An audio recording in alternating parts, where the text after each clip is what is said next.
¿Qué hacer cuando una empresa entra en estado de emergencia? Hoy en el podcast Hacer Empresa con S, Alex Barbosa y Jorge Sánchez te darán esta y más respuestas. Bienvenidos al podcast Hacer Empresa con S. Hoy estamos nuevamente con Alex Barbosa, empresario y asesor financiero en contabilidad, finanzas e impuestos. Jorge Sánchez, experto en video marketing. ¿Cómo estás, Alex? Todo en orden, Jorge. Agradecidísimo, digamos, por otro podcast. En realidad, muy entusiasmado también por el tema. Agradecerles a todas las personas que han hecho comentarios, que nos han dado muy buen feedback sobre el podcast. Esperamos que lo sigan disfrutando y el tema hoy es interesantísimo. Hoy vamos a hablar por lo que pasan muchos empresarios y yo creo que es una de las cosas más comunes, que es qué pasa cuando fracasamos, cuando una empresa está en estado de emergencia.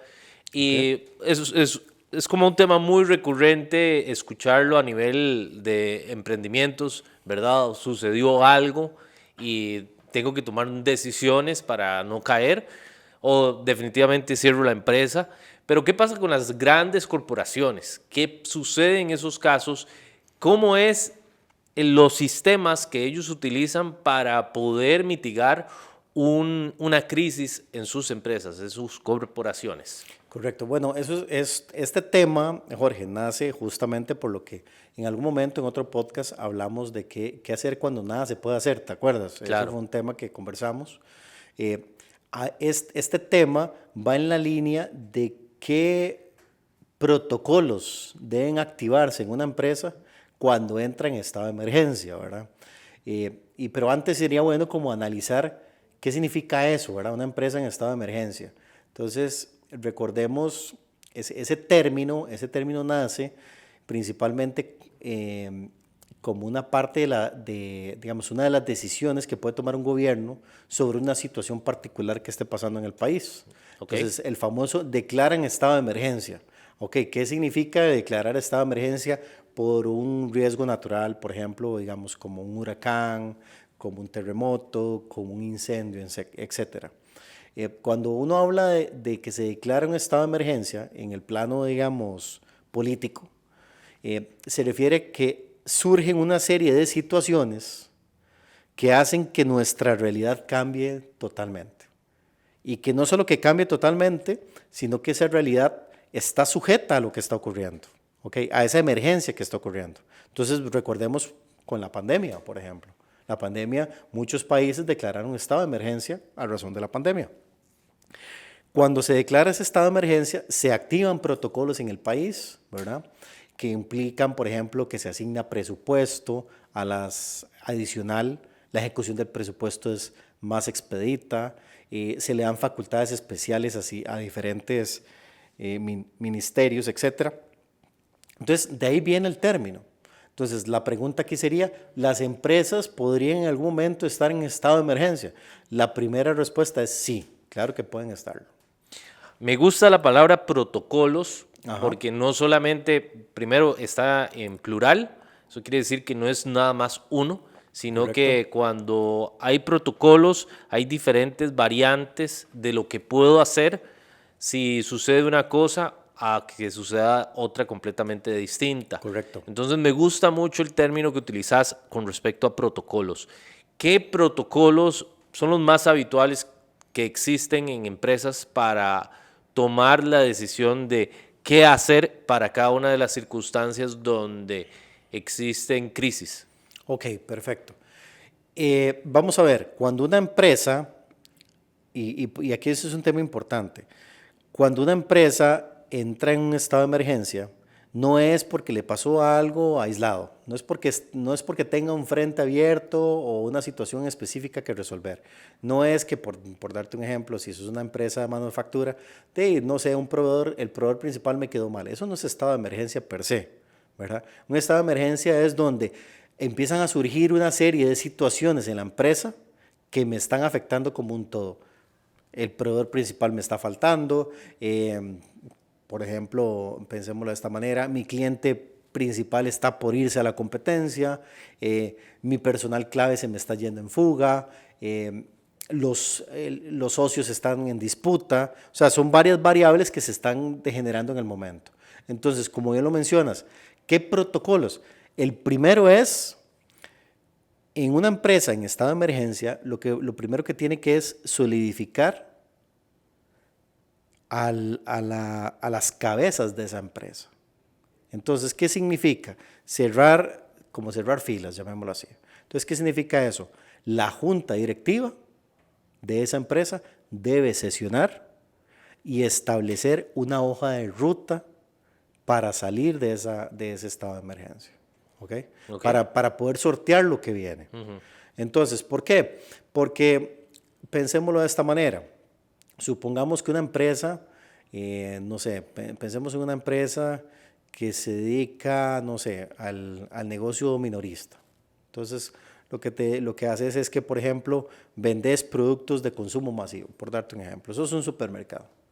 Entonces, la empresa entra en un estado de emergencia porque se le cerró la principal línea de crédito, digamos, que tuvieran con un banco y que era necesario para digamos, invertir en sus inventarios, por darles un ejemplo. Por otra parte, se les quemó un punto de venta muy importante, pasa eso, o tienen un litigio, digamos, que les está afectando la rentabilidad. Entonces, lo primero, necesariamente, es que los que están arriba entiendan las implicaciones de lo que está pasando y tracen una línea, ¿ok? Una hoja de ruta, ¿ok? ¿Por qué? Porque si la cabeza logra definir esa hoja de ruta y transmitirla al resto del cuerpo de la organización, va a haber claridad, ¿ok? ¿Qué sucede típicamente con las empresas que entran en estado de emergencia? Los correillos, los pasillos.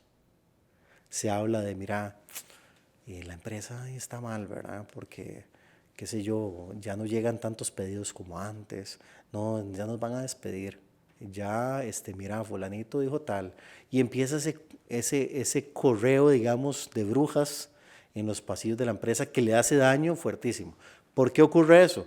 Porque la dirección, los jerarcas de esa empresa, no han logrado unirse y decir, señores, vamos en esta línea y hay que comunicar esa línea al resto de la organización. Ese es el primer protocolo. Ok.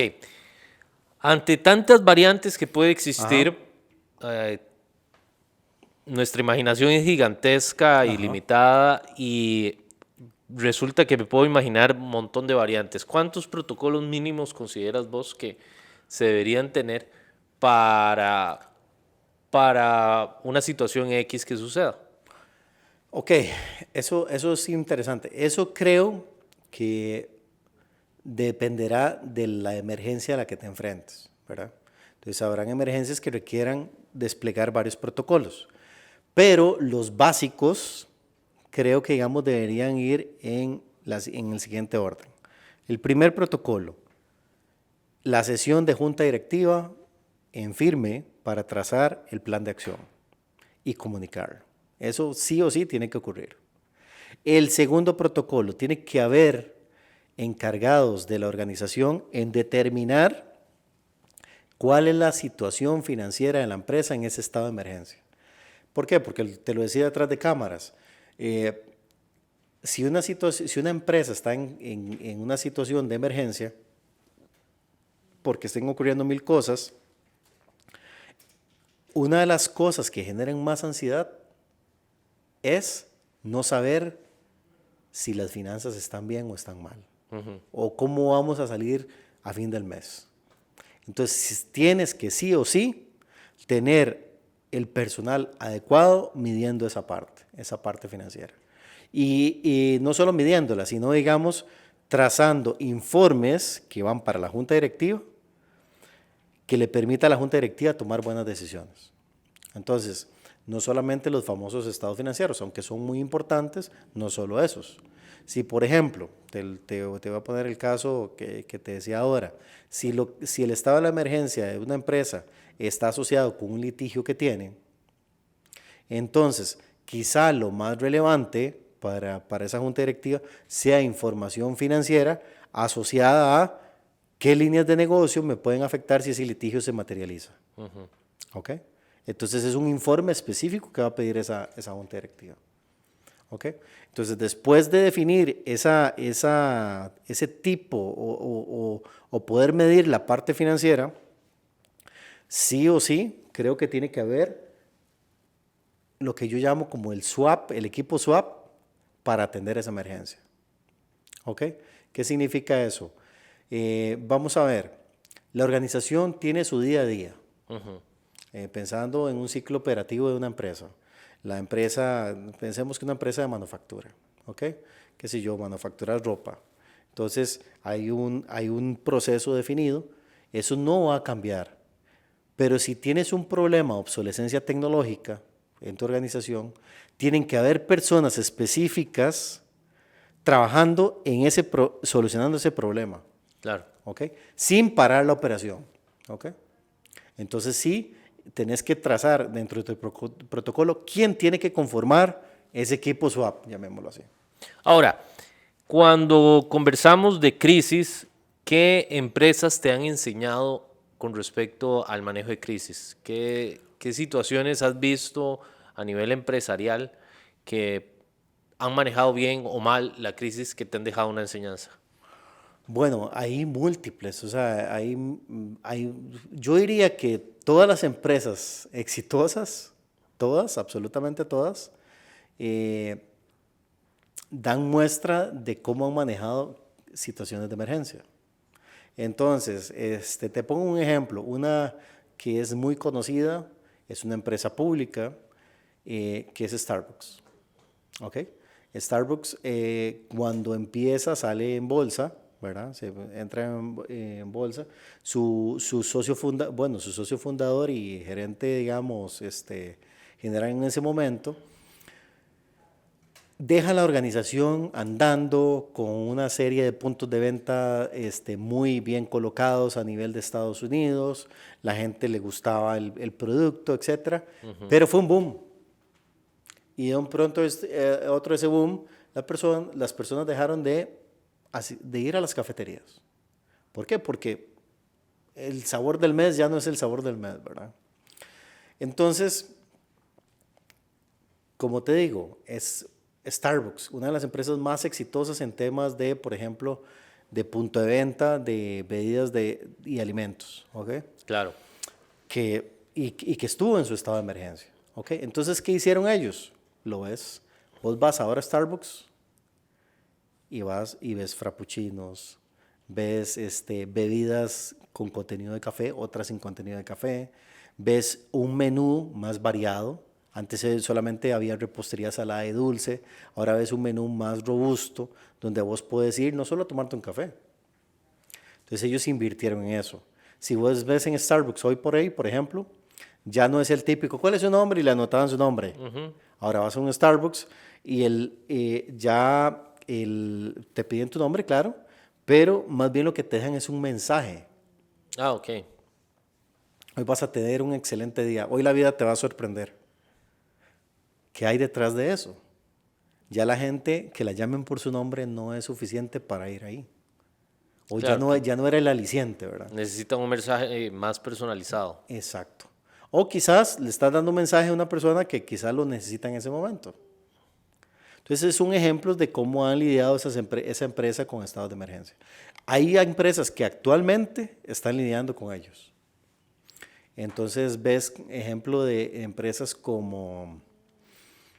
voy a tomar el caso de una empresa en Costa Rica. Ojo, me voy a referir a lo que se percibe, ¿verdad? Y lo digo yo como empresario, a lo que se percibe. Semaco.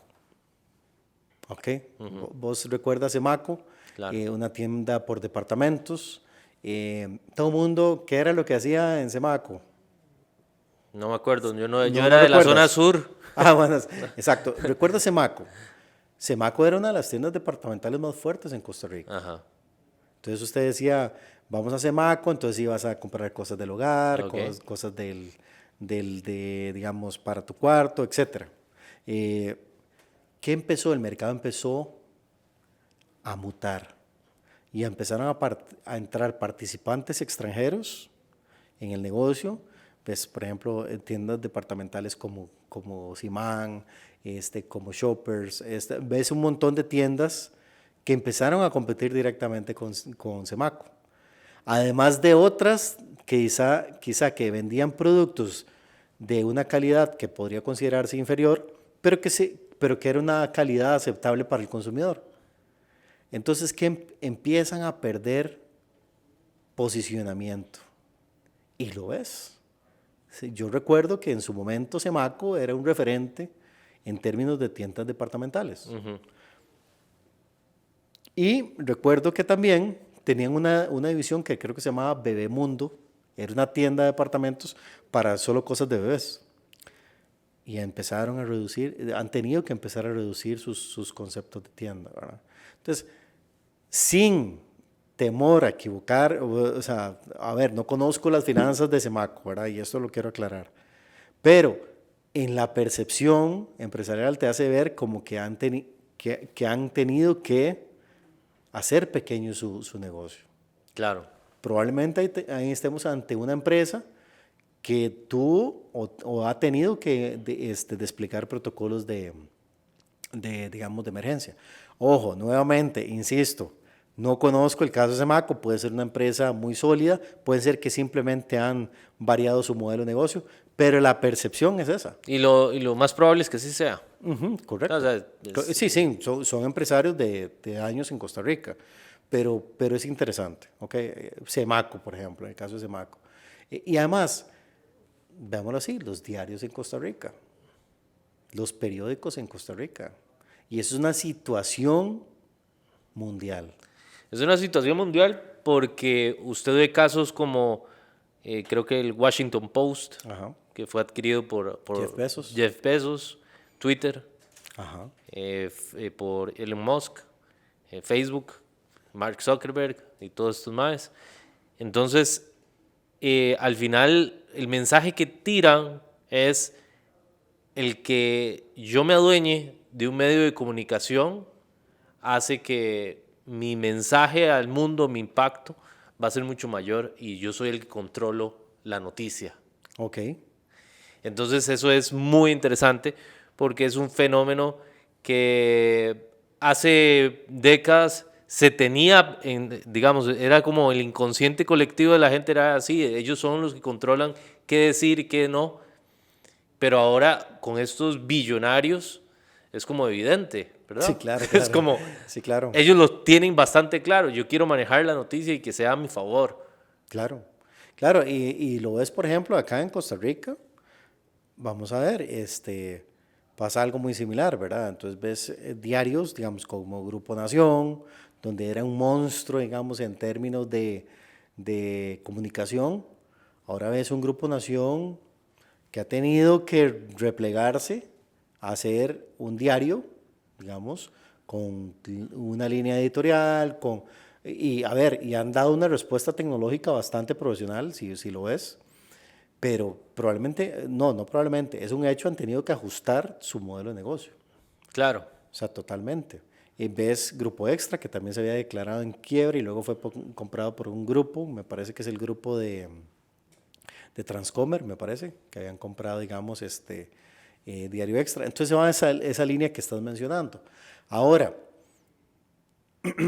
y eso es interesante, todas esas empresas, eso ya es un sector que estuvo en estado de emergencia y ha tenido que desplegar sus protocolos para ajustarse a la nueva realidad. ¿Ok?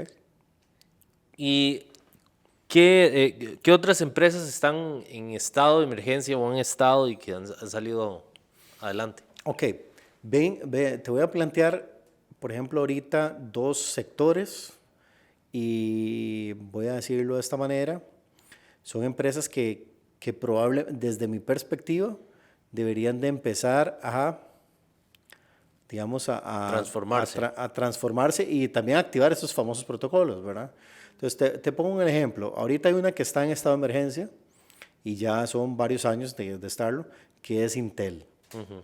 Intel, el que fue el gigante productor de chips en el mundo, de microprocesadores,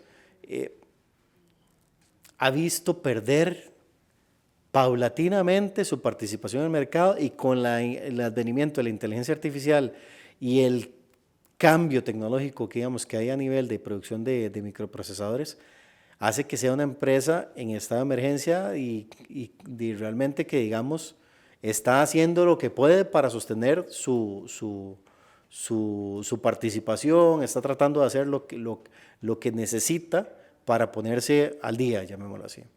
Entonces, y de hecho, me parece que hay varios intentos de que tenga lugar una compra de Intel por parte de otra empresa, digamos, de procesadora de microprocesadores, productora de microprocesadores. Entonces, ese es un ejemplo, un negocio, digamos, de tecnológico. Vamos a ver otros negocios, el del transporte, digamos, vehicular.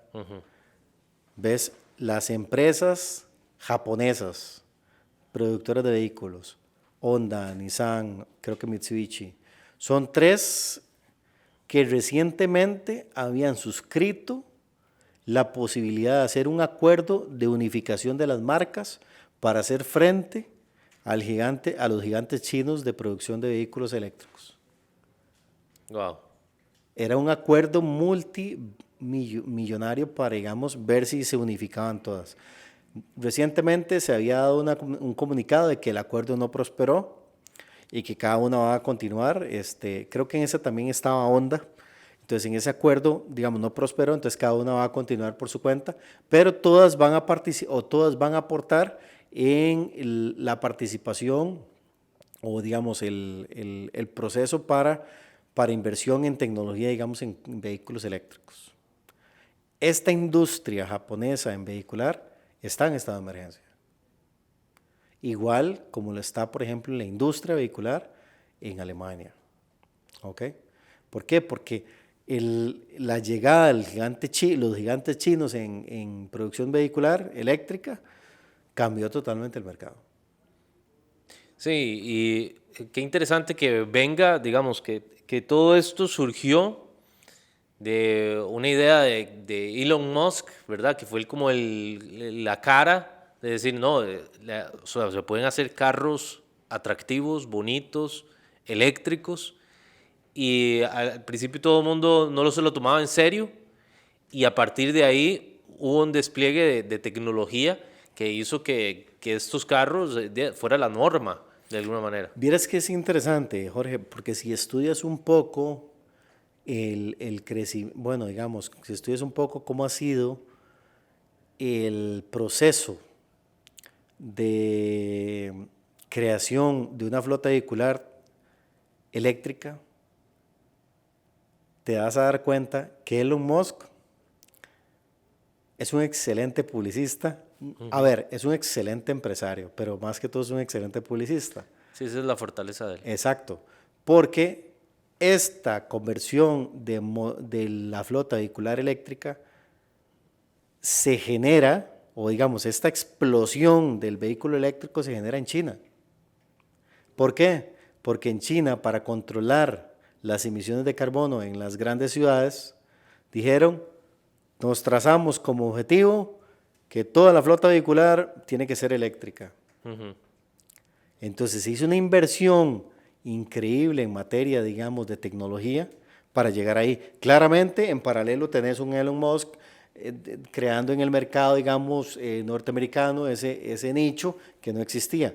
Además de estar en un nicho que típicamente es poco innovador. Históricamente es poco innovador. Vos ves marcas que se han quedado mucho con sus modelos de vehículos anteriores. ¿Verdad? No, y eso, o sea, la tecnología ha estado disponible durante años. Yo creo que el primer carro fue eléctrico incluso. No sé si fue el primero, pero sí sé que es una tecnología que tiene más de 30 años. Sí. O sea, los de los primeros modelos fueron eléctricos. Ya por decisiones comerciales y petroleras y todo esto, pues se decidió hacer todo a base de combustibles fósiles, de hidrocarburos. Y esto hace que se pueda dar todo este proceso de que se construyan así, pero sí, no es innovador. O sea, el proceso no ha sido innovador hasta ahora. Ahora vienen nuevas tecnologías, por ejemplo, la de los nitrógeno. Ajá. Nitrógeno es. Sí, me parece que hay tecnologías como del vehículo de nitrógeno Ajá. o hidrógeno. creo que Hidrógeno es. Hidrógeno. Hidrógeno.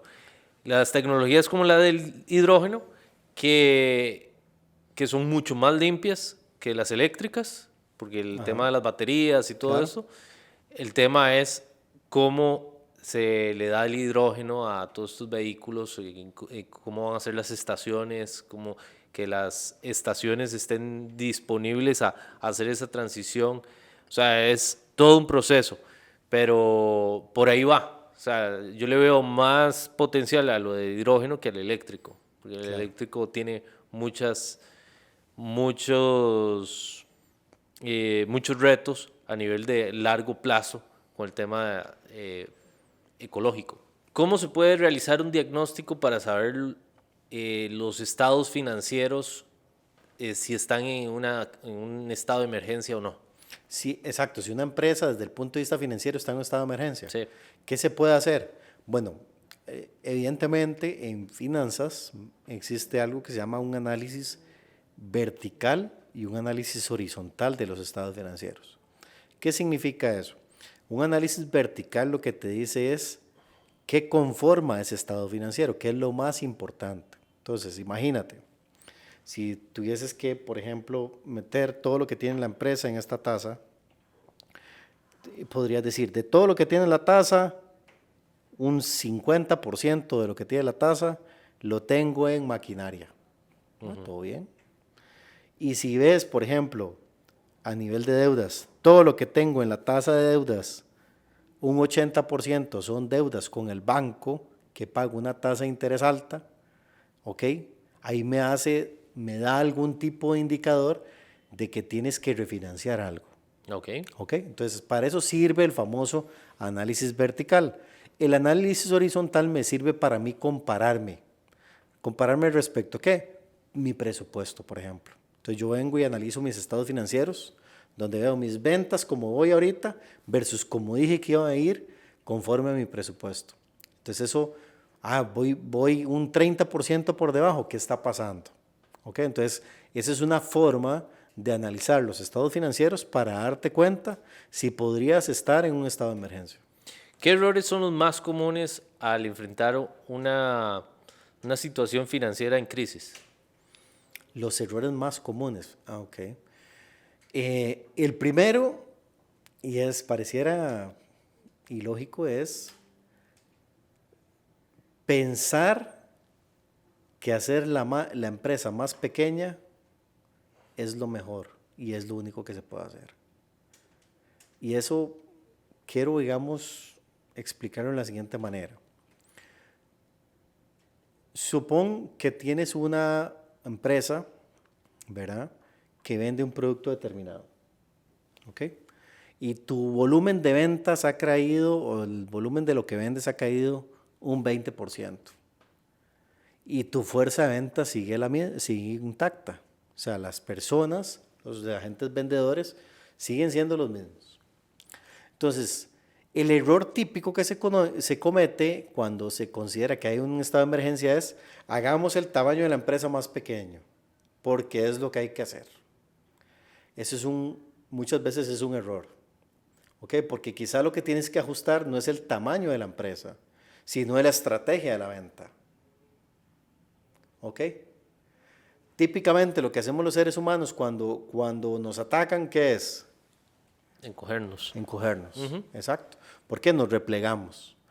Ese creo que es el error más común que hay cuando una empresa está en estado de emergencia y la parte financiera denota que hay un problema.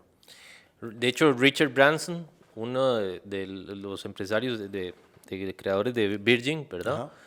Se refiere a ese tema de que cuando entra en crisis la empresa, mucha gente comienza a despedir y para él no es lógico, sino más bien que cuando hay una crisis, más bien él piensa en expandirse en ver de qué manera podemos hacer crecer la empresa para resolver esos problemas. Ajá. Y entonces eso me recuerda perfectamente las palabras de él en su autobiografía, donde habla de ese preciso problema que sufren muchos empresarios y que la manera de solucionarlo es expandirse, no contraerse. Losing My Virginity, creo que es que Sí, se llama. sí, sí, Sí, sí. es un libro muy bueno, sí.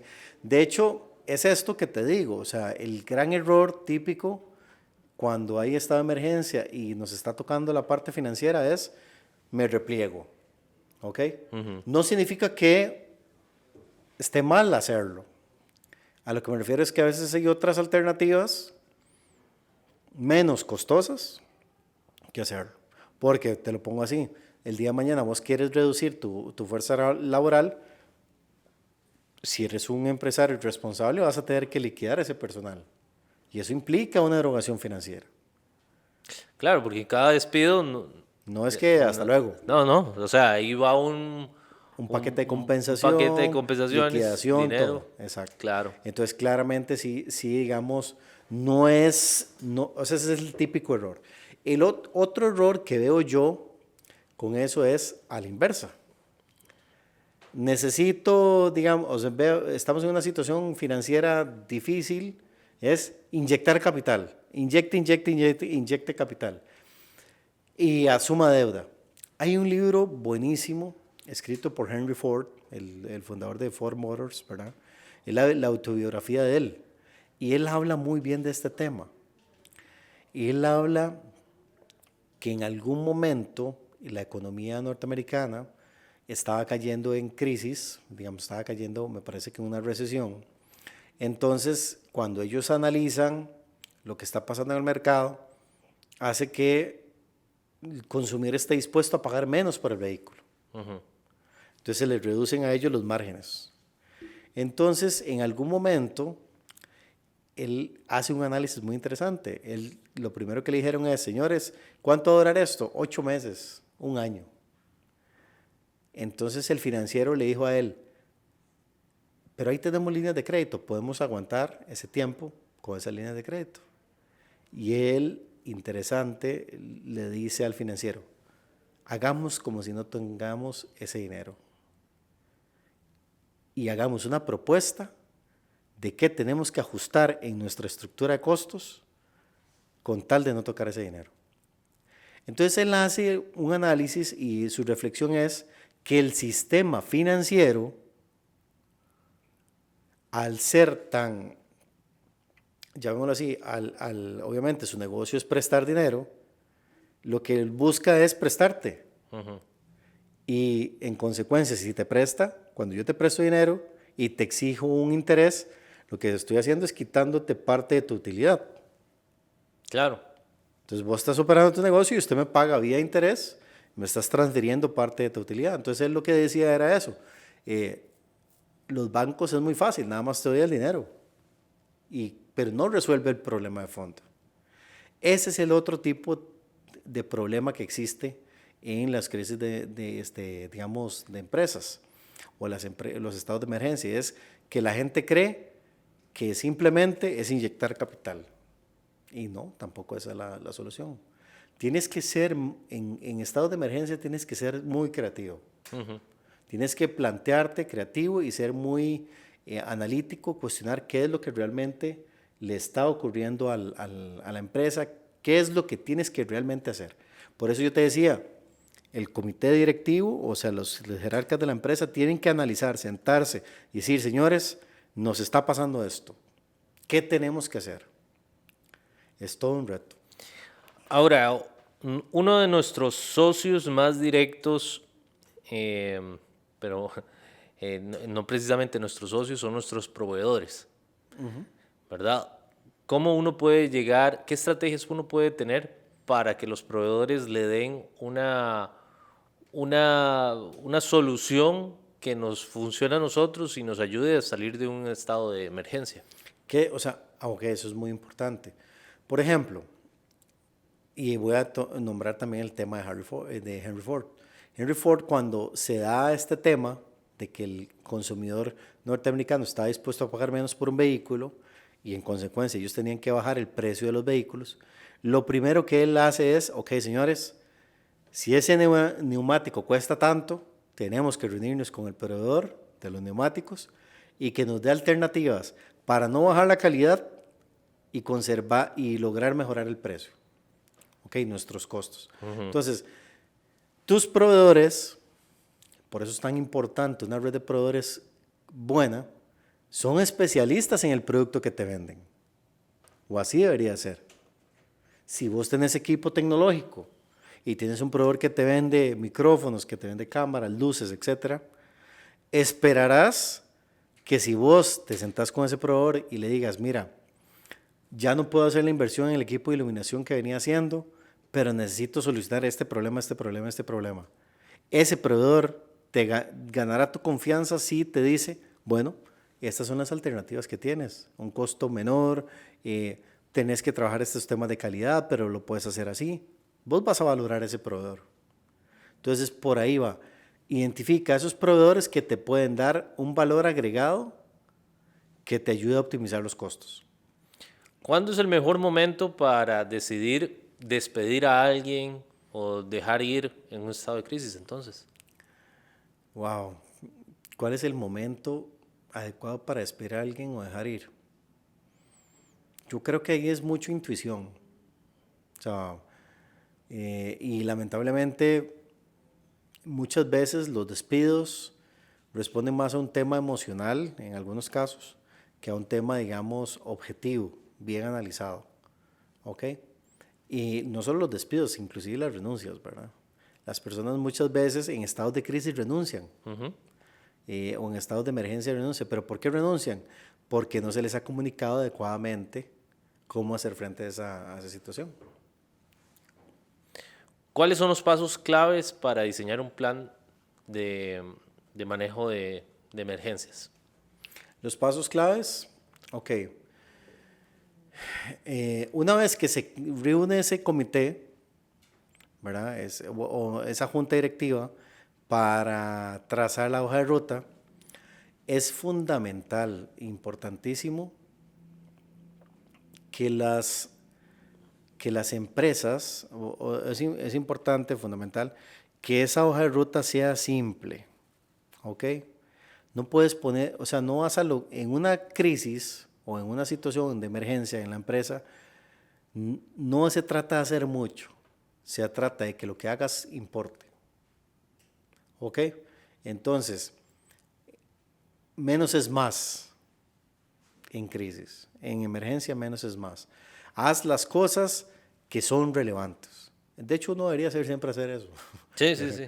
Pero digamos, en las situaciones de emergencia aún más, porque los recursos son más limitados. Claro. ¿Ok?